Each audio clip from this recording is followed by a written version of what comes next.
Vídeo sobre MATLAB os voy a mostrar cuáles son los operadores y los comandos elementales de este programa, bueno, con los cuales se podrán hacer operaciones básicas sobre números, sobre constantes, sobre variables.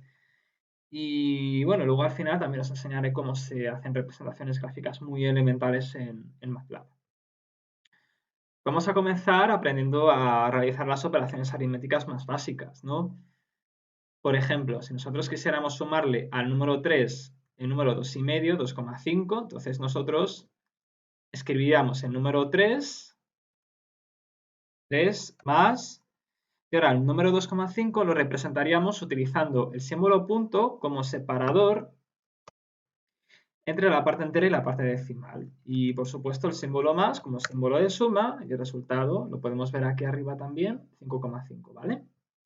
La resta, pues utilizando el símbolo menos. Para el producto utilizamos el símbolo asterisco. Para el cociente de números utilizamos el símbolo barra, ¿de acuerdo? Para hacer el cociente. Y para la potencia, ¿vale? Por ejemplo, aquí estamos elevando a 3 2,5. Para elevar 3, para hacer la potencia de 3 a la potencia de 2,5, lo que haríamos sería utilizar este símbolo, que es una especie de acerto circunflejo apuntando hacia arriba, ¿de acuerdo? 3, circunflejo, y el exponente a continuación, que sería el exponente 2,5, ¿vale? Por supuesto, estas operaciones se pueden combinar para generar, para realizar, para construir operadores, para construir operaciones y para construir expresiones más complejas, ¿no? Aquí, bueno, vamos a contar, ¿vale? Cómo se evaluaría esta expresión. En primer lugar, tenemos que tener en mente cuál es el orden de prioridad que sigue MATLAB a la hora de realizar las operaciones. Es exactamente el mismo orden de prioridad que se establece cuando se hacen operaciones a mano, ¿no? En primer lugar, se opera todo lo que hay entre paréntesis, ¿vale? En MATLAB se puede poner entre paréntesis aquellas operaciones, aquellas expresiones que tengan que ser calculadas en primer orden, en primer lugar, ¿vale? Y después de lo que hay calculado entre paréntesis se calcula el resto de la expresión, ¿no? Entre paréntesis. Después, dejando esto claro a un lado, ¿vale? La prioridad de los operadores es la siguiente. Primero primero se hacen las potencias, luego se hacen los productos, perdón, primero potencias, luego divisiones, luego productos, o sea, multiplicaciones, y luego sumas y restas, ¿de acuerdo? Por ejemplo, en este caso, en primer lugar, cuando se evalúa esta expresión, primero se va a elevar 2 al cuadrado, el resultado se multiplicará por 3, ¿vale? Todo eso es lo que hay aquí entre paréntesis, y luego lo que se hará será luego lo que se hará será este cociente, ¿vale? Después vienen las divisiones, se haría 5 entre el resultado de 2 al cuadrado por 3. Al resultado se le multiplica por 5, después se haría 1 dividido por 3 y después se haría la suma, ¿no? Se haría 3 más el resultado de dividir 1 por 3 menos el resultado de multiplicar 5 por esta fracción, ¿de acuerdo? Se haría en ese orden siempre, ¿vale? El resultado lo vamos a ver ahora, es 1,25, ¿de acuerdo? Vamos a ver ahora cómo realizar funciones más matemáticas elementales, ¿no? MATLAB tiene incorporados en el software un conjunto de operadores elementales, de funciones elementales para realizar, para, para, para evaluar funciones muy conocidas y muy populares en matemáticas. Primero vamos a recordar cómo se crea una variable en MATLAB, ¿no? Supongamos que yo quiero crear una variable x a la cual yo le quiero asignar el valor 2, ¿no? Escribiríamos x igual a 2, ¿vale? Y el resultado es una variable de nombre x con valor 2 que se nos guarda en la memoria del ordenador, ¿vale? Ahora vamos a aplicar diferentes funciones que tiene almacenadas MATLAB de serie, ¿de acuerdo? Un conjunto de funciones que contiene MATLAB de serie.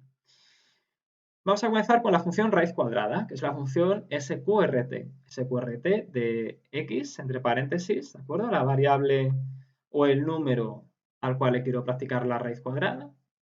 Aquí estaría el resultado, ¿no? El resultado sería la raíz cuadrada del número x que es igual a 2. Y bueno, vamos a ver el resto de funciones que se evalúan de la misma forma. abs para el valor absoluto de x. Exp para calcular la exponencial de x, es decir, para calcular el número de Euler, para calcular el resultado de elevar el número de Euler e a la potencia x. Ahí lo tenemos, el resultado. También tenemos el logaritmo neperiano de x en base e, el logaritmo decimal de x en base 10, el logaritmo en base 2 de x, que obviamente es 1. ¿Por qué? Porque el logaritmo de 2 es igual a 1, que es el exponente al que hay que elevar el número 2 para obtener el resultado del número 2, ¿no?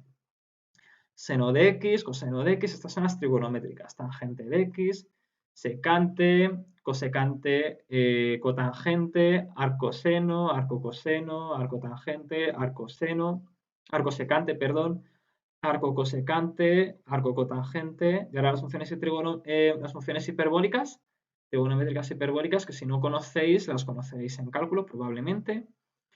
Seno hiperbólico de x, coseno hiperbólico de x, tangente hiperbólica de x, secante hiperbólica de x, cosecante hiperbólica de x, cotangente hiperbólica de x, aseno hiperbólico de x, arcoseno hiperbólico de x, arcocoseno hiperbólico de x, arcotangente hiperbólica de x, arcosecante hiperbólica de x, arcocosecante hiperbólica de x y arcocotangente hiperbólica de x, ¿no?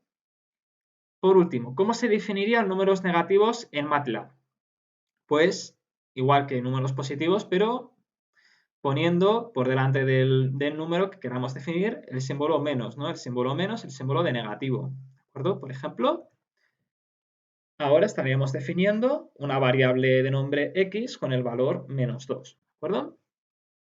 Vamos a ver ahora diferentes formatos de impresión de resultados numéricos en pantalla, ¿vale? Cuando queramos cambiar el formato en el que mostramos los resultados de los cálculos en pantalla o el valor de una variable en pantalla, lo que hacemos es emplear el operador o el comando format, ¿no? Format, espacio y a continuación el tipo de formato en el que queremos mostrar los números. Por ejemplo, el formato long lo que hace es mostrarnos los valores de salida, pero con un número significante de cifras decimales, ¿de acuerdo? Bastantes decimales. Si utilizamos format short, entonces se nos va a mostrar en pantalla, se nos van a mostrar en pantalla los resultados y las variables, pero solo con los 4 decimales más significativos, ¿vale? Como en este ejemplo. Format long y lo que hace es mostrarnos en pantalla los resultados con bastantes en formato largo, es decir, con un número alto de cifras decimales y en formato exponencial, ¿vale? Es decir, en formato de notación científica. Si ejecutamos, format long y volvemos a ejecutar el arco cotangente hiperbólico de x, nos sale este resultado, 5,49 más todos estos decimales por e, que es 10, por 10 elevado a 0,01, por 10 elevado a menos 1, ¿de acuerdo? Este símbolo, el símbolo e, representa por 10 elevado a, ¿de acuerdo? Y separa la parte decimal de la representación científica, que se llama mantisa, de la parte exponencial, ¿no? Que es el exponente al que se eleva el término 10, ¿vale? Y bueno, y el formato short i, que es un formato también científico, es una notación científica, pero solo usando la mantisa, solo usando el mantisa los cuatro decimales más significativos. Vamos a ver ahora algunas constantes internas que se pueden definir o que están definidas por defecto en MATLAB, ¿no? Comenzamos por el número pi, ¿vale? El número pi sabemos que teóricamente tiene un número infinito de decimales, es un número irracional, ¿vale? Pero por supuesto, como en los ordenadores tenemos un número finito de bits para almacenar cualquier número, para representar cualquier número, entonces el número pi siempre se nos va a generar con un determinado error de truncamiento, ¿vale? Este es el número pi con los primeros decimales más significativos, ¿de acuerdo? Y bien, pasamos al siguiente constante interna, ¿no? Vamos a ver cómo se introduciría la unidad imaginaria en MATLAB. La unidad imaginaria que nosotros llamamos i, en MATLAB se representa por el símbolo 1J, 1J, ¿de acuerdo? 1J es la unidad imaginaria. Si yo la introduzco aquí, lo que obtenemos aquí, es decir, la variable que estaríamos introduciendo en el ordenador es un número complejo que tiene por parte real 0 y por parte imaginaria 1, ¿verdad? Cuando se imprime un número complejo en pantalla, la unidad imaginaria se nos muestra por el símbolo i, pero recordad que cuando queremos introducir la unidad imaginaria desde la consola de MATLAB o desde un script, tenemos que escribir 1j, ¿vale? 1j representa la unidad imaginaria en MATLAB. ¿Cómo obtendríamos el número de Euler en MATLAB? Pues como la exponencial de 1, ¿no? Que es esta función, es decir, como e elevado a 1. Por supuesto, si aquí en vez de 1 ponemos 2, lo que obtendríamos sería la exponencial de 2, que es e elevado a 2, cuyo resultado tenemos aquí. Y luego, por último, claro, recordad que por la identidad de Euler podemos utilizar la exponencial para representar números complejos, ¿no? Por ejemplo, la exponencial de pi de pi por i, por la unidad imaginaria. La exponencial de pi por la unidad imaginaria. ¿A qué es igual la exponencial de pi por la unidad imaginaria? Deberíais saber que es un número complejo que tiene por módulo 1 y que tiene entre sus argumentos el número pi. ¿Qué número es este? Pues el número menos 1, ¿de acuerdo? Por tanto, si nosotros ejecutásemos este comando en la ventana de comandos para obtener la exponencial de pi por 1j, lo que obtenemos es menos 1 más esta parte imaginaria que es muy, muy pequeña multiplicada por la unidad imaginaria, ¿no? Vale, sí, la exponencial de este número es menos 1. Lo que pasa es que, bueno, ya conocéis, ya sabéis que MATLAB,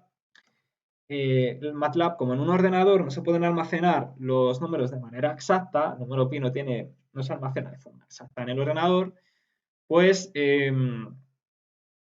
entonces al hacer ciertos cálculos, se producen errores de truncamiento que se van acumulando y que nos dan lugar a resultados como el que aparece aquí en pantalla, donde que no son exactos, sino que son resultados aproximados, donde hay un cierto error, ¿no? Por eso aquí la parte imaginaria, en vez de darnos 0, nos ha dado una cosa del orden de 10 elevado a menos 16, que es una cosa que es muy, muy, muy pequeñita, pero que no es 0 como nosotros quisiéramos por esos errores de truncamiento de los cálculos numéricos. Vamos a ver ahora cómo se definirían variables numéricas en formato exponencial, ¿no? Por ejemplo, 1 por 10 elevado a 0 sabemos que es 1, ¿no? ¿Cómo se introduciría el valor, cómo se definiría una variable a de valor 1 por 10 elevado a 0? Pues con la siguiente notación.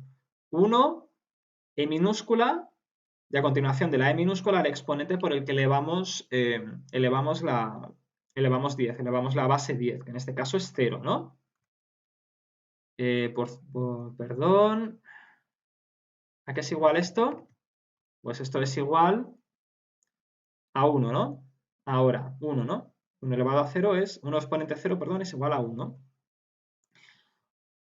1 elevado a 1 es 10, ¿no? 1 por 10 elevado a 1 es 10 y 1 elevado a 10, 1 por 10 elevado a 2 es 100 y 1 por 10 elevado a 5 es 10.000, ¿no? Esto es 1,5, número 1,5 por 10 elevado a 5. ¿Cuál es el resultado? 150.000, ¿no? Es el número que se nos almacenaría en la memoria. Por último, ¿cómo se almacenarían números que son más pequeños, que tienen valor absoluto más pequeño que la unidad, con notación imaginaria?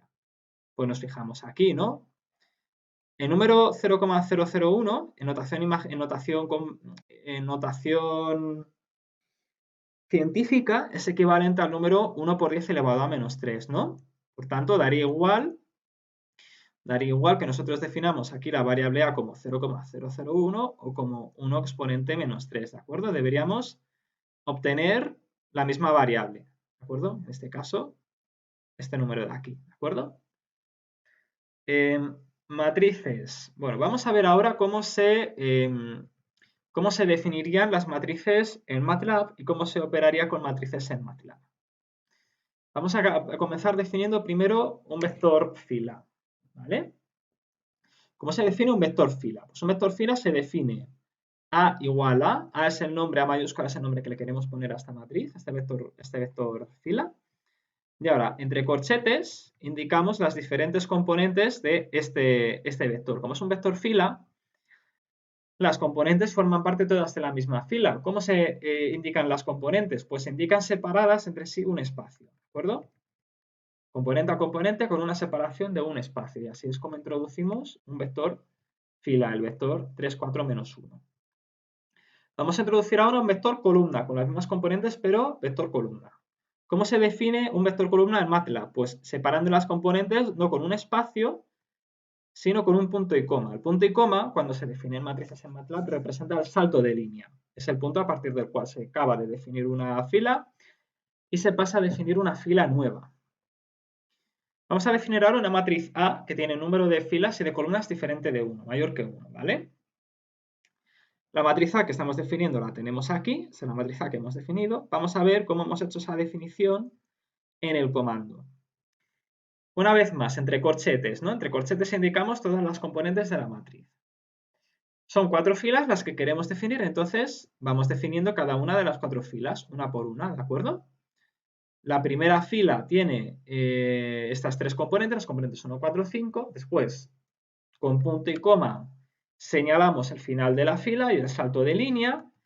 Y a continuación definimos las componentes de la segunda fila. Salto de línea con punto y coma. Y así hasta definir toda la matriz A, ¿de acuerdo? Vamos ahora a definir un tipo de matrices, a definir una serie de matrices especiales con un conjunto de funciones que tiene incorporadas MATLAB. Esto es una función, esto es la matriz identidad, ¿vale? Es la matriz identidad que tiene todos sus elementos 0, excepto los de la diagonal principal, que son iguales a 1, ¿vale? Es una matriz identidad de orden 5. ¿Cómo se define esta matriz? Pues con el comando i, ¿vale? I, y entre paréntesis, el orden de la matriz identidad deseada, que en este caso es 5, ¿vale? Vamos a definir ahora una matriz de unos, o mejor dicho, vamos a definir ahora un vector fila de unos que contenga una fila y 5 columnas. ¿Cómo se hace eso? Con la función once. Primer argumento de entrada, el número de filas deseado. Y segundo argumento de entrada, el número de columnas deseado en nuestra matriz. Lo mismo para definir una matriz de ceros como esta con el comando ceros, con la función zeros, ¿vale? 3 es el número de filas y 2 es el número de columnas de la matriz nula deseada, ¿no? Para definir la matriz nula. Ahora definimos una matriz diagonal, ¿vale? De la siguiente forma. Función diag, diag, y entre paréntesis, como argumento de entrada, introducimos un vector fila que contenga todos los elementos contenidos en la diagonal de la matriz, ¿vale? Y así definimos esta matriz A diagonal. Ahora vamos a definir una matriz que es diagonal, pero que a diferencia de la matriz anterior, que tiene los elementos de la diagonal principal distintos de 0, tiene distintos de 0 los elementos de una diagonal que es diferente de la diagonal principal, que está desplazada o está situada a un número de pasos igual a n, o bien a la derecha o bien a la izquierda de la diagonal principal. ¿Cómo se hace esto? Pues con un segundo añadiendo a la llamada a la función diag un segundo argumento, ¿de acuerdo? Que indique el número de pasos que nos desplazamos o bien a la derecha o bien a la izquierda para definir una matriz diagonal con elementos diferentes de 0, ¿de acuerdo? 1, ¿vale? Aquí lo que estamos haciendo es una matriz diagonal que tiene como elementos diferentes de 0, 1, 1, 3, 2, los elementos los elementos de la diagonal de la matriz que están un paso más allá hacia la derecha de la diagonal principal, ¿vale? Si queremos que los elementos diferentes de 0 se encuentren un paso hacia la izquierda de la diagonal principal, en vez de 1, indicamos como segundo argumento de la función diag el valor menos 1, ¿vale? Para movernos en la dirección contraria. Función det de A sirve, como sabéis, para calcular el determinante de A. Rank de la matriz A calcula el rango de la matriz A. Y el comando inversa de A se utiliza para calcular la inversa de A. Por cierto, veis aquí que ha salido una matriz inversa muy rara, ¿vale? Fijaos en una cosa. Esta matriz es singular porque tiene una fila y una columna de ceros, ¿de acuerdo? Es de orden 5 por 5, el rango nos ha salido 4 y cuando intentamos invertir esta matriz, sorpresa, la matriz es singular, ¿vale? La matriz es singular y por lo tanto no se puede invertir. Si nosotros intentamos aplicar la inversa de A sobre esta matriz, nos va a devolver una matriz que tiene infinitos, ¿vale? Estos son infinitos. ¿Por qué sale una matriz que tiene infinitos? Porque en algún momento del cálculo de la inversa hubo que hacer una división por cero, que matemáticamente no tiene sentido. Deberíais saber por cálculo que la división por cero de un número no existe como operación, no está definido en el cuerpo no se define en ningún cuerpo división por cero. Pero informáticamente, computacionalmente, cuando dividimos un número por cero en un ordenador, el ordenador sí que nos hace esa operación y nos devuelve siempre números binarios números binarios formados por unos que tienen interpretación de infinitos, ¿vale? Tienen una interpretación de ser infinitos. Por supuesto, esta solución no sería válida, ¿vale? Esto es basura. Esto es lo que se llama garbage en informática. Esto es basura, ¿de acuerdo? No valdría como solución de la inversa de la matriz. Vamos a aprender ahora a realizar diferentes operaciones con matrices, ¿vale? Vamos a definir primero un vector columna con dos elementos, vector U, y una matriz, perdón, A de 3 filas y 2 columnas, ¿vale? ¿Cómo se multiplican dos matrices? En este caso, la matriz A y el vector columna U. Pues, igual que se multiplican los números, con el símbolo asterisco. El símbolo asterisco también sirve para realizar el producto matricial, y aquí tendríamos el resultado del producto matricial. Vamos a definir esta vez una matriz B cuadrada y vamos a realizar, en vez del producto de una matriz por un vector, el producto de una matriz con la matriz A con la matriz B. Nos saldría aquí el resultado, ¿vale? De hacer la operación A por B. Y bueno, con esto ya tenemos cubierto el producto matricial. Vamos ahora a aprender cómo podemos acceder a diversos elementos de una matriz A, ¿de acuerdo? Yo tengo una matriz A que os recuerdo es esta. Esta es la matriz A que tenemos entre manos, ¿vale? Imaginaos que yo quiero acceder al elemento 1, 2, que es este elemento que tiene valor 1, el elemento en la fila 1, columna 2. ¿Cómo lo haríamos? Pues con esta notación. Indicaríamos A, y ahora entre paréntesis indicaríamos, separados por una coma, el orden de la fila y el orden de la columna del elemento al cual queremos acceder, ¿no? En este caso queremos acceder al elemento en la fila 1 y en la columna 2, ¿vale? Si ejecutamos esta instrucción, de salida obtendremos el número 1, ¿vale? Ahora lo que queremos hacer es acceder a toda la columna 1. Ahora que queremos extraer de la matriz A la columna 1. ¿Cómo hacemos esto? Pues con la siguiente instrucción. A, abrimos paréntesis, como índice de fila, como queremos extraer una columna entera y queremos extraer todos los elementos de la primera columna de A, en todas las filas, donde correspondería poner el elemento de la fila, ponemos el símbolo 2 puntos, ¿vale? Estos son 2 puntos. Después ponemos la coma y como segundo argumento de entrada ponemos el índice de la columna que nosotros queremos extraer. Ahí está, ¿de acuerdo? Columna 103. Ahora queremos extraer la fila 2 de la matriz A. ¿Cómo hacemos esto? Pues entre paréntesis, el índice 2, que es el índice de la fila que queremos extraer, después una coma, y después, como segundo argumento, como queremos extraer todos los elementos de la fila 2 en todas las columnas, los elementos de la fila 2 en todas las columnas, aquí pondríamos el símbolo 2 puntos, ¿vale? Y el resultado, lo que nos extrae este operador es la segunda columna de la matriz A, la segunda fila de la matriz A, que es la fila 0,1. Por último, vamos a extraer, voy a recordar cómo era la matriz A. Ahí está. Vamos a extraer de la segunda columna de A el elemento en la fila 1 y el elemento en fila 2, ¿vale? Es decir, el elemento 1 y el elemento 1. Vamos a extraer solo los dos primeros elementos de la primera fila. ¿Cómo se hace esto? Pues se hace a través de este comando, ¿de acuerdo? Matriz A, y ahora entre paréntesis indicamos, bueno, voy a empezar por la izquierda. A la derecha de la coma, a la derecha de la coma, indicamos el orden de la columna, el número de columna donde están los elementos que queremos extraer.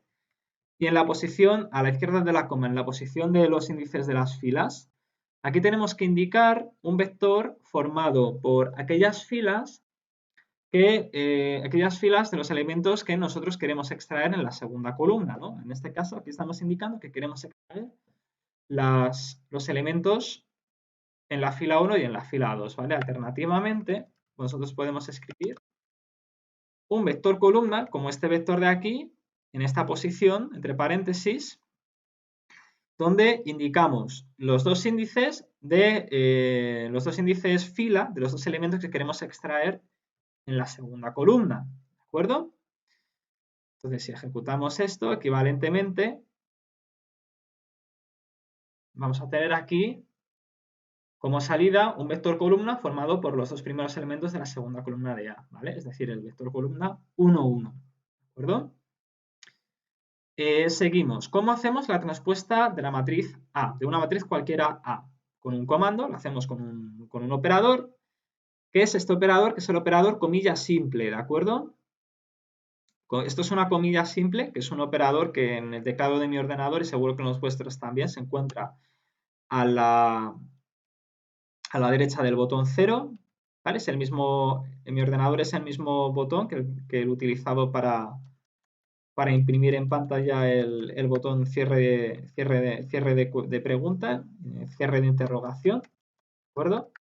Comilla simple.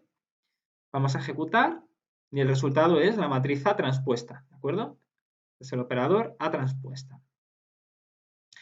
Si elevamos B al cuadrado, ¿vale? Nosotros sabemos, bueno, ya tenemos que saber que cuando elevamos B al cuadrado, cuando elevamos una matriz a una potencia, lo que hacemos es multiplicar una matriz consigo misma un número de veces, ¿de acuerdo? B al cuadrado aquí equivale a B por B, ¿no? ¿Cómo se elevan al cuadrado matrices en MATLAB? Pues de esta forma, ¿vale? Igual que se elevan números, se elevan matrices. B, circunflejo hacia arriba, 2, para indicar B al cuadrado. Ahora vamos a elevar no la matriz B al cuadrado, sino los elementos de la matriz B al cuadrado, ¿vale? Ahora queremos obtener una matriz cuyos elementos sean los elementos de la matriz B, cada uno de ellos elevado al cuadrado. Eso se hace de la siguiente forma, con un operador que se define como punto circunflejo, ¿de acuerdo?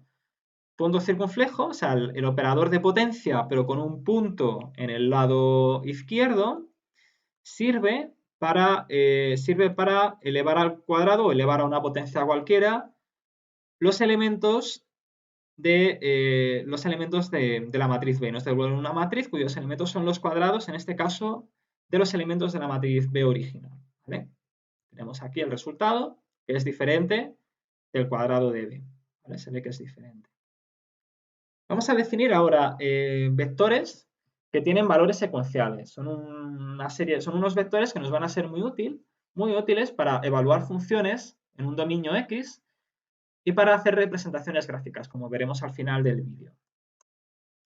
Vamos a definir primero un vector formado por 11 elementos, ¿vale? Bueno, ahora el número de elementos no nos importa mucho. Vamos a definir un vector formado por un conjunto de elementos tales que el primer elemento es el 0, el segundo elemento es el elemento 1 y dos elementos consecutivos van a estar separados entre sí una distancia igual a 0,1. ¿Cómo se definiría un vector con estas características? Pues con este comando, ¿de acuerdo?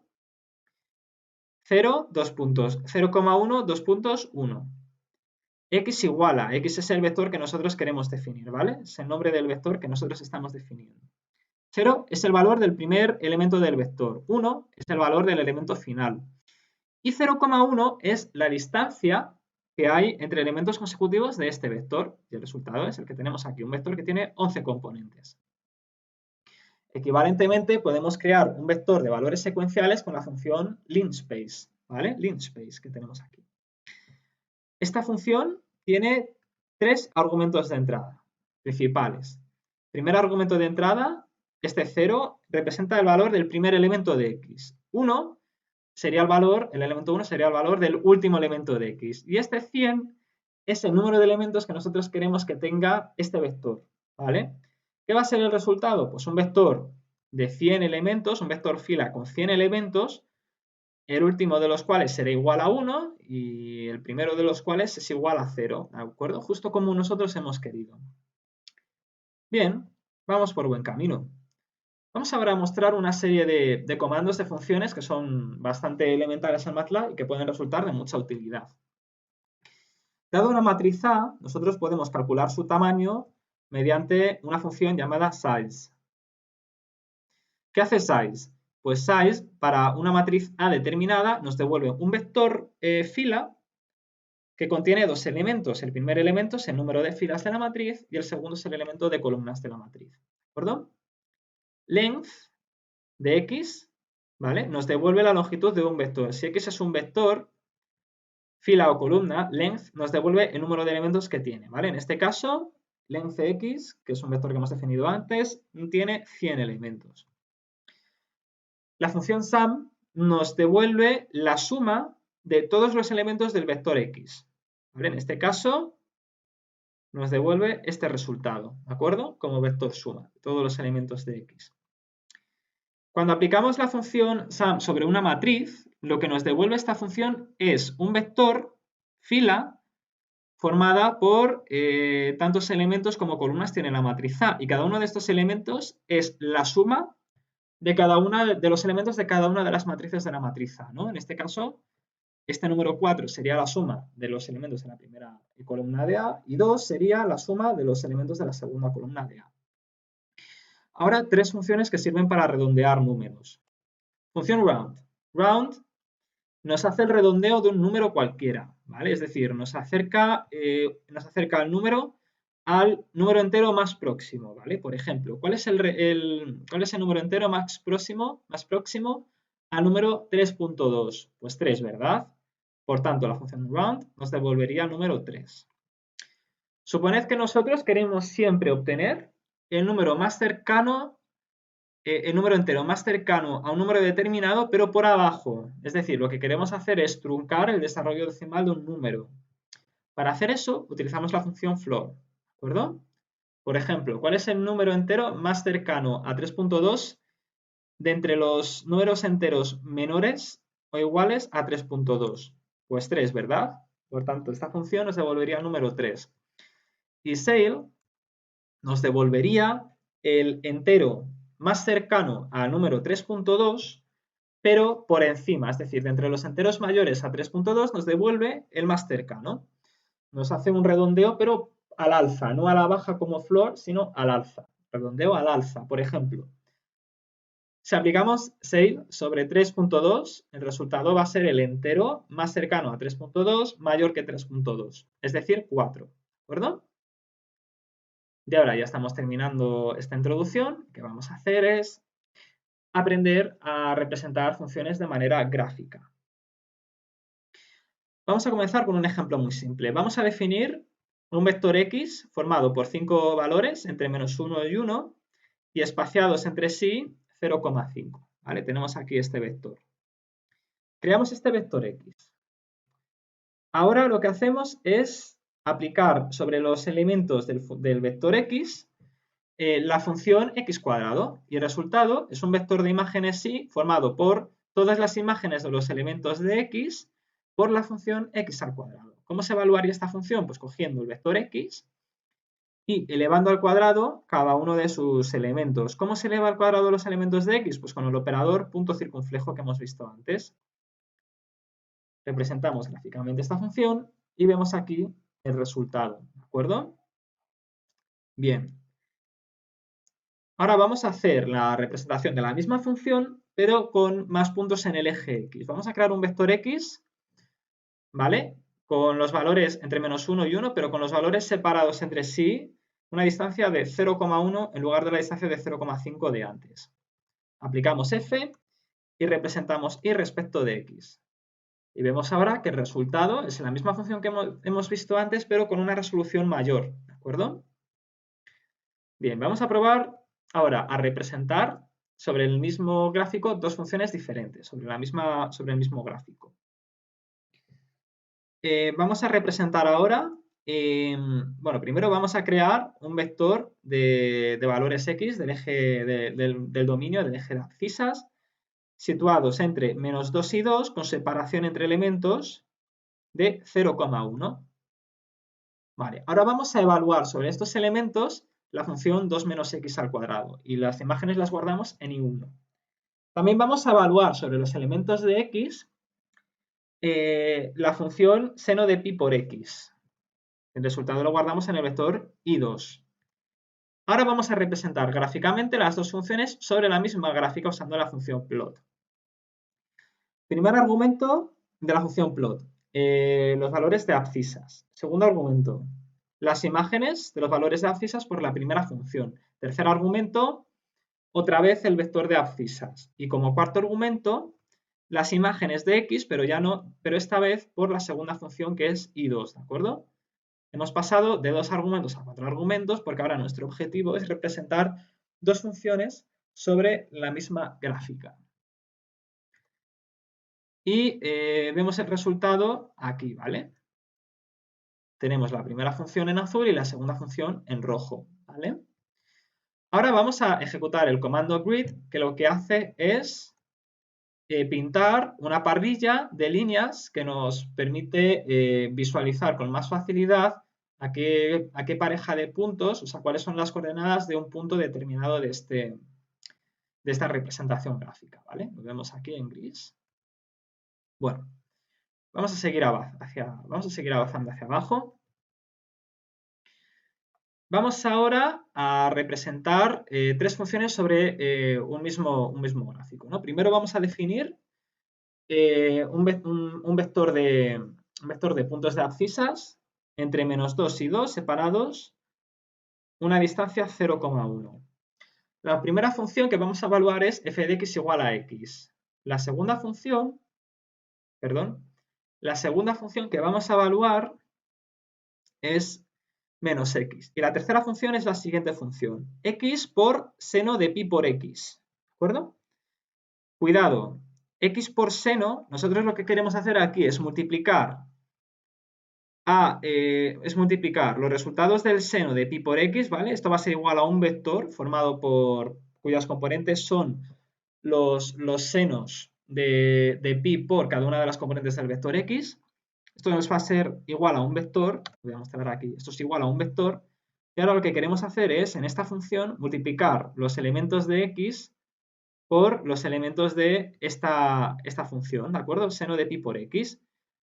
¿Cómo multiplicamos los elementos de un vector por los elementos de un vector para obtener un tercer vector? Pues, de forma análoga, como hemos hecho antes con la potencia de elementos de un vector o de una matriz, utilizamos este símbolo, que es el símbolo punto asterisco, ¿vale? Punto asterisco, este operador aplicado sobre vectores, lo que nos devuelve es un vector cuyas componentes son el producto componente a componente de las componentes de dos vectores o de dos matrices, ¿vale? En este caso de dos vectores. Y el resultado aquí es un vector I3 de imágenes de los puntos de abscisas que están en el vector X con respecto a la función X seno de pi por X. Vamos a representar ahora con la función plot no dos sino tres funciones de manera simultánea, ¿no? De forma análoga que hemos hecho antes en el ejemplo anterior. Y tenemos aquí el resultado. Bueno, voy primero a dibujar la grilla, la parrilla. Vemos aquí el resultado, ¿no? Función x en azul, función menos x en rojo y función x por seno de pi x, lo vemos aquí en amarillo, ¿de acuerdo? Bien, ahora para terminar vamos a realizar un ejemplo un poco más complejo. Voy a definir una variable tiempo, t minúscula, ¿de acuerdo? Variable tiempo t minúscula, este es mi nuevo dominio de las nuevas funciones que quiero representar. Voy a definir un vector de abscisas llamado t, o de elementos del dominio, tal que el primer elemento de t es 0, el segundo elemento de t, el último elemento de t es 1, y los elementos de este vector van a estar separados entre sí 0,01. Podemos interpretar físicamente este vector como un vector de tiempos, ¿de acuerdo? Ahora voy a evaluar dos funciones diferentes sobre t. Vamos a evaluar la función 2 por coseno de 2 pi t y vamos a almacenar las imágenes de esta función de los t's por esta función en el vector x, ¿vale? Y vamos a evaluar sobre el vector t, sobre los valores de los elementos del vector t, vamos a evaluar la función seno de 2pi por t y los resultados los vamos a evaluar en la variable y, aquí, ¿de acuerdo? Y ahora lo que vamos a hacer es representar x con respecto de y. Y el resultado, bastante vistoso, lo tenemos aquí, ¿vale? Una espiral, ¿de acuerdo? ¿Qué representa cada uno de los puntos de esta espiral? Pues representa un determinado valor de t, o sea, un instante de tiempo determinado, ¿no? Por ejemplo, en este punto, cuyo valor de t no conocemos, cuyo valor de t correspondido no conocemos, este punto tiene por coordenadas x e y, ¿no? Las x e y, los valores de x e y que se muestran ahí, ¿verdad? Y si cogemos otro punto de esta elipse, lo que estamos cogiendo es otro valor diferente de t al que le corresponderán por estas dos funciones unas coordenadas x e y diferentes, ¿vale? Sobre esta gráfica vamos a dibujar una parrilla. Esto es un comando axis equal que lo que hace es homogeneizar las escalas de los ejes x e y, ¿de acuerdo? Vamos a ver cuál es el resultado. Ya lo tenemos aquí, ¿vale? Hemos ejecutado axis equal y se nos han homogeneizado las escalas, de forma que entre el 0 y el 1 del eje x hay la misma distancia que entre 0 y 1 sobre el eje y, ¿de acuerdo? Esto es igual a esto, ¿vale? Entonces ya vemos aquí más claramente que lo que hemos representado ha sido una elipse, ¿vale? Con eje mayor igual a 2 y eje menor de longitud igual a 1, ¿vale? Ahora vamos a poner un título sobre nuestra gráfica, ¿vale? Título figura. Ponemos una etiqueta al eje x, ¿vale? Con la función xLabel, ¿vale? Ponemos la etiqueta x y ponemos también una etiqueta sobre el eje y en nuestra gráfica que ahora vamos a ver con la función yLabel, ¿vale? Por cierto, importante, title, xLabel y yLabel sirven para definir textos que nosotros queremos introducir en nuestras gráficas. En MATLAB, cuando queremos introducir un texto, ¿vale? Cuando queremos introducir un texto lo hacemos mediante una cadena de caracteres. ¿Cómo se representan cadenas de caracteres en el lenguaje MATLAB? Pues como cadenas de texto escritas entre comillas simples, ¿de acuerdo? Por ejemplo, cuando queremos introducir la palabra figura en el título del gráfico, lo escribimos como argumento de entrada de title, pero como una cadena de texto, es decir, entre comillas, ¿de acuerdo? Y lo mismo con las etiquetas del eje X y del eje Y. Pues aquí el resultado, ¿de acuerdo? El título del gráfico, la etiqueta del eje Y y la etiqueta del eje X. Bueno, pues con esto termina esta breve introducción a los comandos más básicos y fundamentales de MATLAB, a los operadores más básicos que tiene este lenguaje de programación barra software de cálculo numérico. Espero que os haya resultado de interés. Aquí me despido y nos vemos en el próximo vídeo.